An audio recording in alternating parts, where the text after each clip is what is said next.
করে একটি private car থেকে 1000 পিস ইয়াবা ট্যাবলেট উদ্ধার করেছে নাগেশ্বরী থানা পুলিশ। কুড়িগ্রামের নাগেশ্বরী থেকে রফিকুল ইসলামের প্রতিবেদনে বিস্তারিত।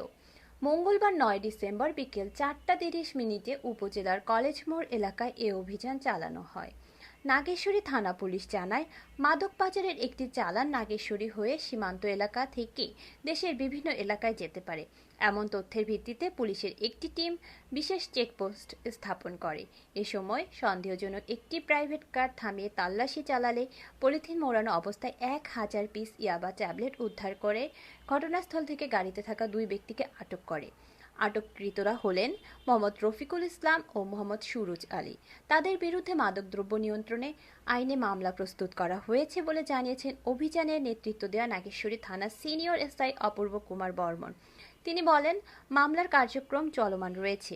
মাদক বিরোধী অভিযান আরও জোরদার করা হবে। পুলিশ সূত্রে জানা যায়, আটক ব্যক্তিরা দীর্ঘদিন ধরে সীমান্ত এলাকাকে ব্যবহার করে ইয়াবাসহ বিভিন্ন মাদকদ্রব্য পরিবহন করে আসছিল কিনা সে বিষয়ে তদন্ত চলছে।